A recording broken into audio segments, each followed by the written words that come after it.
परले को कांडे पर कर लो देख के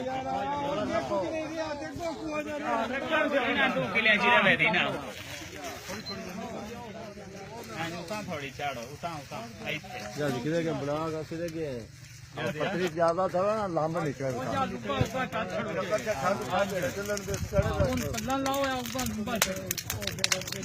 आज साड़िया मुमताज सारे साड़े हाँ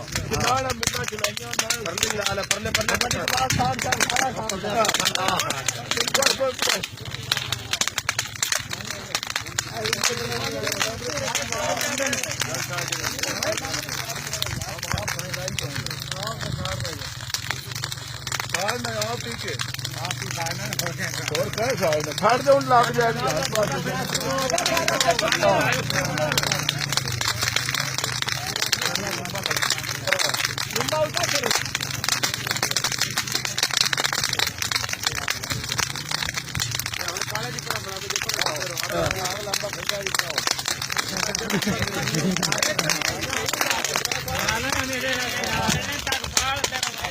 ये तेरा कोई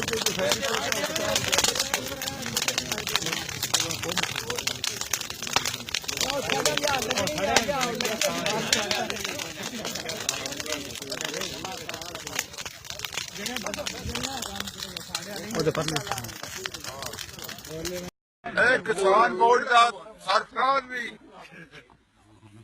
मेंबर है अज लियाकत काले शादी ने तो मेंबर है किसान बोर्ड का जिले मंडी बहुत दी निजाम ये जिम्मेदार इस तो कितना साड़िया है पर साडा जेड़ा कोई लेंदा नहीं साडा कोई सन बचत नहीं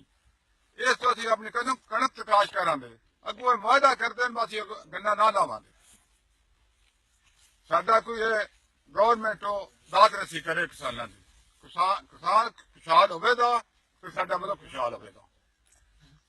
मेहरबानी अग तुसा क्यों लाइए दस्या जरा जी असी तंग हो के लाइए कि ये जेड़ा माफिया ग्रुप है ना पाकिस्तान दे विच शुगर मिलां वाला इस वजह तो लाइए कि मिलां चलदियां ने 15 नवंबर नु अज हो गई 4 दिसंबर ते असी ते तंग हो गए असी ते टुकड़ा भी तंग आ साडी कणक नहीं गडी रही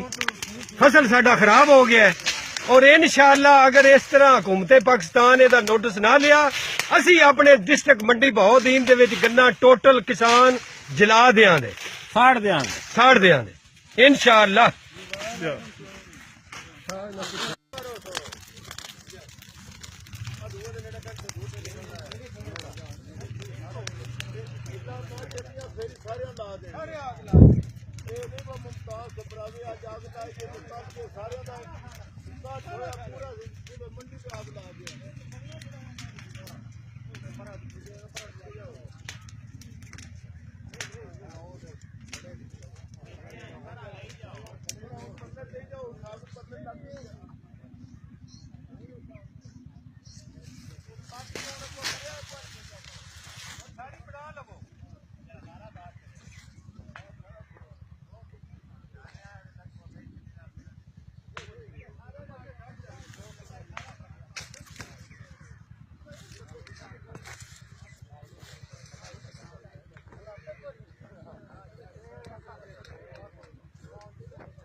अपने आप लगी नहीं कोई